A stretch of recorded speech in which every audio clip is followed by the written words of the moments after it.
Bueno, hemos hecho una conversación hablando de por qué Chávez llegó a plantearse el tema. We talked about why Chavez raised the question of socialism when it was not something that appears in his early discourse.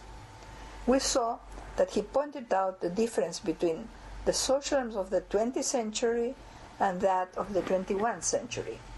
We also spoke about how Allende in Chile, already in 1970, has proposed a different socialism from the Soviet socialism. This is why Allende has said, "I want a Chilean socialism with red wine and empanadas," which is a typical Chilean food. I want you to know how Álvaro García Linera, the vice president of Bolivia, explained to his people why socialism is necessary. He makes an analysis of capitalism, which I think is very illustrative, and I want you to read some fragments. Álvaro said that there is only one reason for proposing socialism today, and that is because the capitalist society in which we live is a society with too much injustice, too much inequality. And he gave some figures. Every year, 11 million children in the world died from malnutrition, for lack of medical attention, because they don't have the support needed to cure minor curable illness. It is as the whole of Bolivia's population died every year. Imagine what that meant to the people listening to him in Bolivia. It's so illuminating, isn't it? Every night, he said, 800 million people go to bed hungry. 2,000 million have no basic services. This capitalist system is constantly generating crisis, and this brings with them unemployment. There are 200 million unemployed people in the world today. And this society is full of contradictions, because it is not that it doesn't have the possibility of resolving problems. It produces enormous wealth and knowledge that could resolve them. Nevertheless, all this inequality, this extreme poverty, this extreme level of neglect still exist. And in addition to not giving human beings the chance to develop themselves, this society also causes the destruction of nature. Thousands of species of animals and plants have been wiped out in the world in these 400 to 500 years of capitalist development. The forests have shrunk. The ozone layer has been depleted. There is a climate change. Our mountains, which used to be snow-capped, are disappearing. All this was said by Álvaro García Linera. Cuando uno habla de socialismo, ¿de qué está hablando? Él mismo dice, mira, In this context, when we talk about socialism, what are we talking about? Álvaro García Linera says the word is not important. It doesn't matter the term we use. We already saw, after the fall of the Soviet socialism, a very negative connotation of socialism arose in the world. And we ourselves had a series of criticism, which I mentioned in my first talk.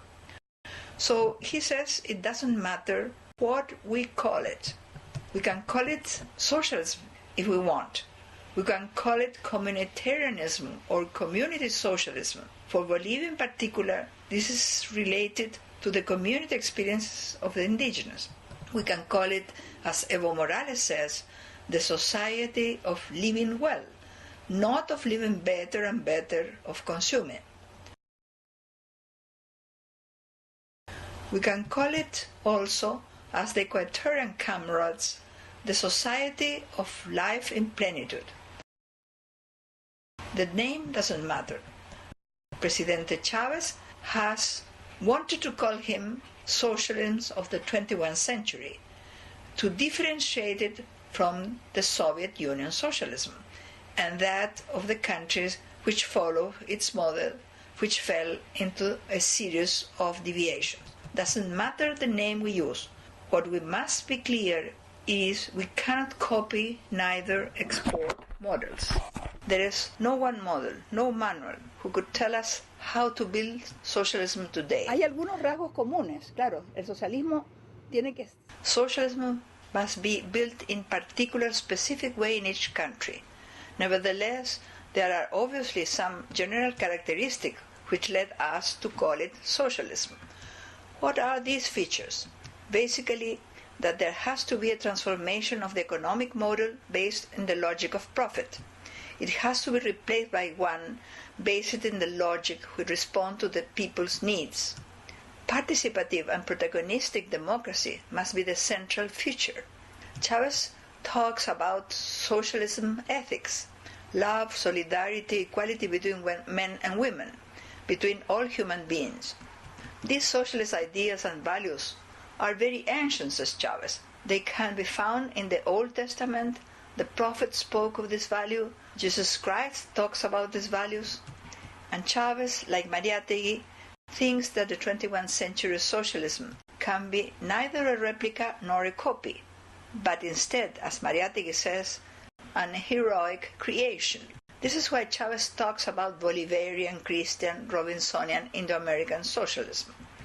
In spite of the fact that he is living in a country where the indigenous population is not as important as it is in Ecuador and in Bolivia, President Chavez considered that the contribution made by the indigenous communities of Venezuela are very important. He says, I agree with Mariátegui in that one of the basic roots of our socialist project can be found in the socialism of our aboriginal people. He says we have to rescue and empower indigenous practices that are imbued with a socialist spirit.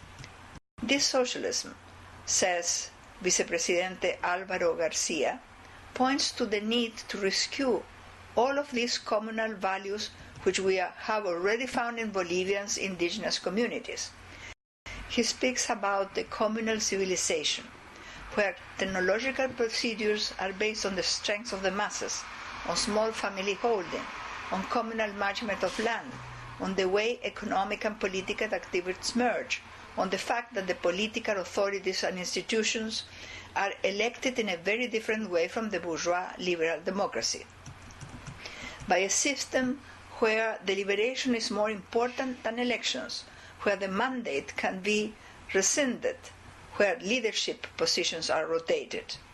All of these things helps us to understand why President Chavez says we cannot go to the indigenous people thinking to help these poor little people with a paternalistic attitude. We have to go to learn from them. Socialism must be enriched with all the things, and as Chavez says, should be an Indo-American socialism.